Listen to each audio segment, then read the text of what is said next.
I had no intention of concealing my accomplishments while growing up in Australia. That's precisely how it happened. In addition to working hard to support me, my parents instilled in me the value of education and tenacity. Maria, knowledge is the one thing no one can take away from you. My father used to say often, after long nights driving his taxi to pay for my education. My mother worked 2 jobs, and together they made sure I had everything I needed to thrive. Their sacrifices paid off. I graduated at the top of my class in finance and secured a job at one of Asia's largest banks. By the time I was 29, I had become the youngest division head in the bank's history, managing over $100 billion in corporate loans. Despite these accomplishments, very few people knew about my professional life. I preferred to keep things simple and let my work speak for itself. On weekends, I liked helping out at my friend's small cafe. It was my way of staying grounded and taking a break from the pressures of corporate life. One rainy morning, a man named Scott walked into the cafe. He ordered a latte, and I added a little heart to the foam as a small touch. When I handed it to him, he smiled warmly and said, "This is the best coffee I've had in months." "The secret is making it with care," I replied, smiling back as I wiped down the counter. Scott started coming back every weekend after that. Over time, we struck up conversations about everything: his job as an architect, his dreams of designing sustainable buildings, and his strong bond with his family. I found myself looking forward to his visits. He didn't seem to care about material things or the size of my paycheck. He valued me for who I was, not what I owned. When he finally asked me out, I didn't hesitate to say yes. Our first date was at a humble hawker center. We shared plates of charro and laughed about little things. It wasn't fancy, but it felt perfect. I fell in love with Scott's kindness, his honesty, and the way he treated everyone with respect, no matter who they were. Before meeting his family for the first time, Scott gave me a heads up. "My family is a bit traditional," he admitted. "They can be judgmental about things like career and status." "Don't worry," I told him confidently. "I can handle it." Little did he know, my success wasn't something I felt the need to flaunt. I was happy keeping things low-key, enjoying life as it came and finding joy in the simple moments, like the ones I shared with Scott. I wasn't ready for Brandon Rolfe, Scott's father. He was a self-made real estate tycoon who commanded attention the moment he entered a room. His presence was overpowering, and his confidence seemed unshakable. His wife, Madison, was just as intimidating. Always dressed in designer clothes, her hair styled to perfection. Then there was Scott's sister Lauren, who had inherited her mother's sharp looks and an equally sharp tongue. When I mentioned that I worked at a cafe, her dismissive glance said it all. A cafe. Brandon's voice boomed across the dinner table. "Scott, I thought you said she went to university." "She did, Dad. Maria has a degree in, clearly not putting it to good use." Brandon interrupted. "In this family, we value ambition and excellence, not serving coffee." I noticed Scott's face turn red, but he didn't say a word. Madison, seated gracefully at the table, touched her pearl necklace, a sign I later learned meant she was about to say something cutting. "Dear," she began, her tone dripping with false sweetness, "perhaps you could help Maria find a more suitable job. The cleaning company we use is always hiring." Lauren chuckled and added, "At least she'd get health insurance." Despite their remarks, I kept my composure. Years of handling high-pressure negotiations had taught me to stay calm. "I enjoy my work at the cafe," I replied with a polite smile. "But thank you for your concern." The rest of the dinner was a blur of subtle insults and patronizing advice. On the drive home, Scott apologized repeatedly. "They'll come around," he promised. "They just need time to get to know you." But they didn't. Over the next year, as Scott and I grew closer, his family's disdain only grew stronger. Every family gathering felt like a test of endurance. Brandon never missed a chance to remind everyone of my lowly job. Madison made sure I was seated far from important guests at dinners. Lauren openly suggested Scott find someone more suitable. When Scott proposed, their reaction was exactly what I expected. "A cafe worker." Brandon roared. "Have you lost your mind?" "Dad, I love her," Scott said firmly. "Love won't maintain our family's reputation," Brandon snapped. "If you marry her, don't expect any support from me." But Scott stood by me. We had a small, beautiful wedding without his family. In the months that followed, I continued working at the cafe on weekends, finding peace in the simple routine. While managing billion-dollar deals during the week, Scott understood my choice to keep my career private. He loved me for who I was, not for what I earned. Then came the annual Rolfe family reunion. "We have to go," Scott insisted. "They're still my family." Reluctantly, I agreed, hoping they might have softened over time. I was wrong. The reunion was held at Brandon's massive mansion, a sprawling estate that exuded wealth and status. From the moment we arrived, I knew this wasn't going to be easy. As we walked into the Rolfe family reunion, I felt the familiar sting of judgmental stares from across the garden. Lauren's sharp voice rang out loud enough for everyone to hear. "Oh, the cafe girl is still around. Still no real job, I see." How persistent. Her words were met with scattered laughter, and I forced myself to stay calm, even though my hands clenched at my sides. Brandon, standing at the center of the gathering, raised his glass and called for attention. His annual family address had begun, with champagne flowing in his booming voice, recounting the family's many successes. He reveled in their achievements, speaking as if their accomplishments were unmatched. Then his eyes landed on us. "Ah, Scott, come here. Tell everyone about your latest project," he said, waving Scott over. His gaze barely flickered in my direction before he added with a smirk, "And your wife can serve drinks. It's what she's good at, isn't it?" Laughter erupted around us, but before Scott could respond, a sudden commotion broke out near the house. Brandon's secretary hurried over, her face pale. "Mr. Ralph, there's an urgent call from the bank." "Not now," Brandon barked, waving her away. "We're celebrating." "Sir, it's about the emergency loans," she said, her voice trembling.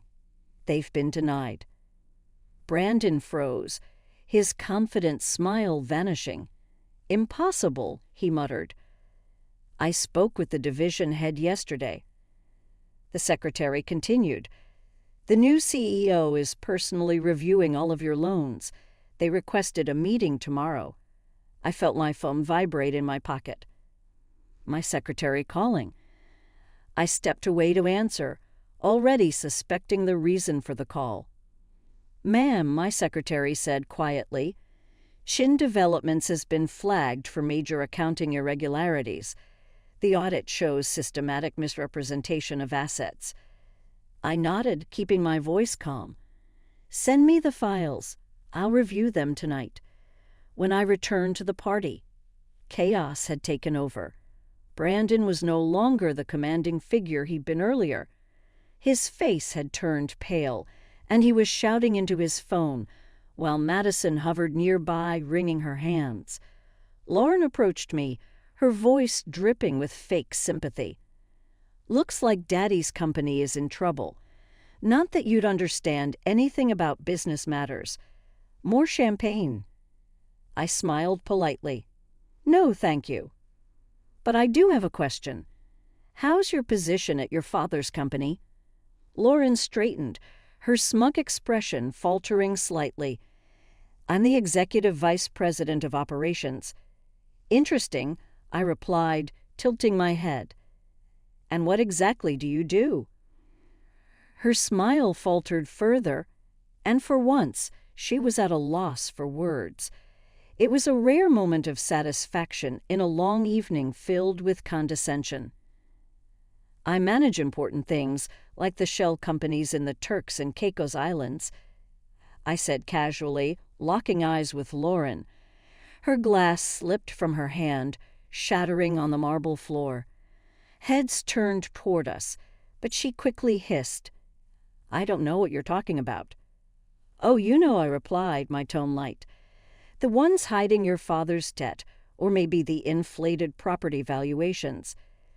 Before she could respond, Brandon's booming voice cut through the garden. Everyone, the party's over. Family emergency. Guests began murmuring and trickling out. As the crowd thinned, Brandon turned to Scott, pulling him aside. Son, he began, his voice tense, I need your help. The bank is being unreasonable. Your architecture firm has good connections with other banks, doesn't it? Scott looked uneasy, shifting his weight. Dad, we're a small firm. We don't handle loans like that. Useless, Brandon snapped, his voice rising. Just like your choice of wife. If I lose this company, it's your fault for bringing bad luck into this family. That was it. I couldn't stay silent any longer. Stepping forward, I held up my phone. Mr. Ralph, I said calmly, I believe we have a meeting tomorrow morning at 9. He barely glanced at me, his frustration obvious. This doesn't concern you, coffee girl. Actually, it does, I said, opening my banking app and showing my executive profile. I'm the CEO you'll be meeting. The silence that followed was absolute. Brandon's face morphed from confusion to disbelief to outright horror. Madison's pearl necklace slipped from her hand, clattering to the ground. Lauren looked as though she might faint. That's impossible, Brandon stammered. Maria Chun, CEO of the corporate banking division at Australia United Bank. I said, keeping my voice steady. Your loan applications crossed my desk last week, and the irregularities were concerning. Scott stared at me, his mouth slightly open. Maria, he began, his voice soft. All this time, I smiled gently.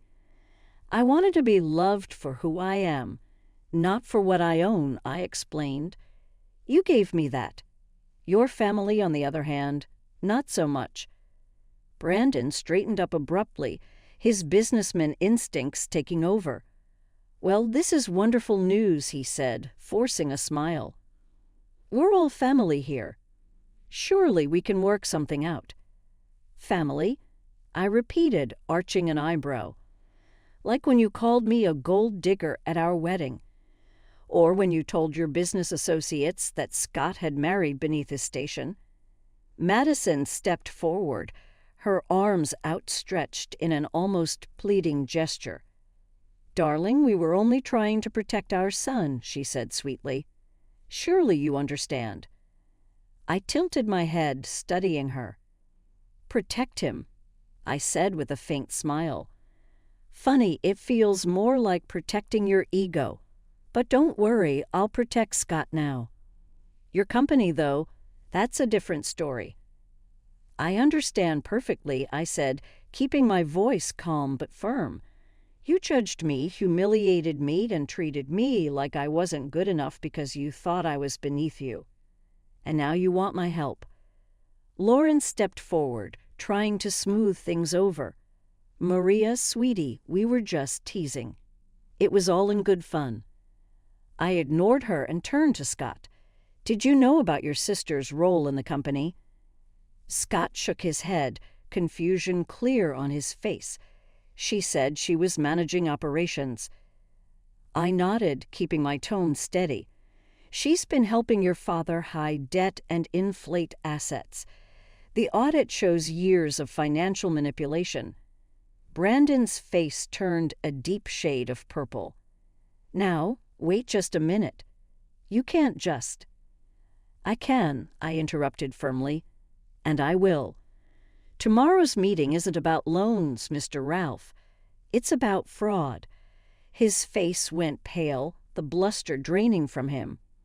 You wouldn't dare, he sputtered. Family, I said softly, shaking my head. Let me tell you something. My father, yes, the taxi driver you mocked at my wedding, taught me true family supports you, believes in you, and loves you no matter your status. You've done none of those things. I reached for Scott's hand, holding it tightly. The authorities will be in touch tomorrow. I suggest you prepare your lawyers. As we turned to leave, Madison's voice rang out, desperate. Wait, what about Lauren? She was just following orders. I stopped at the door, glancing back. Actions have consequences, Madison. Lauren made her choices. She'll face the same investigation as everyone else. The car ride home was silent for a while. Finally, Scott broke the quiet.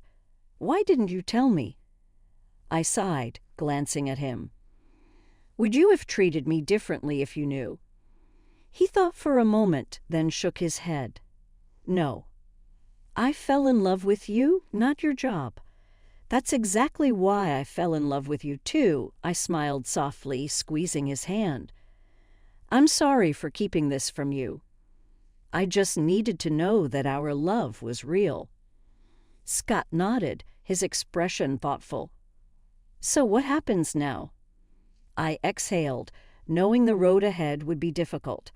Your father's company will face a full investigation. With the evidence we've gathered, there will likely be criminal charges. Lauren, too, if she's found responsible. And us? Scott asked, his voice tinged with uncertainty. I smiled gently. That depends.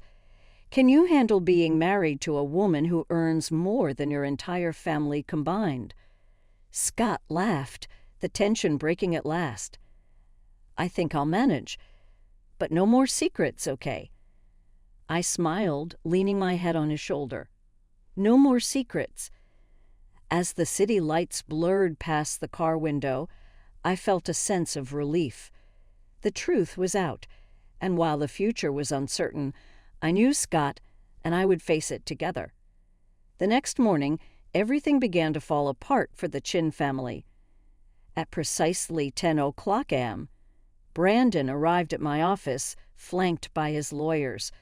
The confident, arrogant tycoon I had seen so many times before was gone. In his place was a man who had finally realized he was no longer the most powerful person in the room. I slid the audit report across my desk, keeping my tone steady.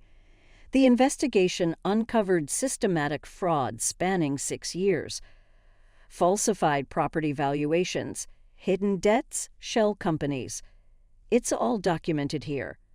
One of his lawyers attempted to intervene. We can explain. There's no need, I interrupted, my voice firm. This evidence has already been forwarded to the authorities. Brandon leaned forward, his voice pleading. Maria, please think about what this will do to the family name. I met his eyes, unflinching. Like you thought about my reputation when you told everyone I was a gold digger. Before he could respond, my secretary entered the room. Ma'am, the police are here. What followed was a media frenzy. Headlines screamed the downfall of the Chin family empire. Chin Development CEO arrested for fraud. Cameras captured Brandon being escorted out of the building, his face pale and his head bowed. Hours later, Lauren was also taken into custody, clutching her designer handbag tightly as officers led her away. Madison, unable to handle the disgrace, had a very public meltdown at the country club. Scott stayed by my side through it all, though I could see the pain in his eyes as his family crumbled. One evening, as we watched the relentless news coverage, he took my hand. "They did this to themselves," he said quietly. "You just exposed the truth." Weeks turned into months, and the investigation uncovered even more than I had anticipated. Brandon had been running an elaborate scheme using inflated property valuations to secure massive loans and channeling the money through shell companies. Lauren, far from being a passive participant, had played a key role in coordinating the fraud. Her position as executive vice president had been little more than a cover. The trial was swift. Brandon was sentenced to 9 years in prison, and Lauren received 6. Madison avoided criminal charges, but lost everything during the asset forfeitures. The family's sprawling mansion and luxury cars were seized, leaving her with nothing. One crisp autumn day, as golden hues blanketed Australia's gardens, Madison showed up at my office. Her once flashy designer outfits had been replaced with simple cotton. Her expression was a mix of exhaustion and regret. "I know I have no right to be here," she began, her voice trembling. "But I need to say something." I gestured for her to continue, curious about what she had to say after everything that had happened. "I was wrong about you," Madison began, her voice trembling as tears filled her eyes. "So terribly wrong. We judged you because we thought wealth and status were everything. But now I'm alone, living in a small apartment, working as a sales clerk. And I finally understand character matters more than money." Her hands shook as she continued, her words heavy with regret. "You were kind to us even when we were cruel to you. You could have destroyed us completely, but instead you let the law do its job. That's real class." I studied her face, searching for any sign of insincerity, but all I saw was genuine remorse. For the first time, Madison seemed vulnerable, even human. "What do you want?" I asked quietly. She wiped her tears and looked down. "A chance. I know I don't deserve one, but I'd like the chance to apologize to you and Scott properly and to try to be better." 7 months later, we hosted a small dinner party at our home.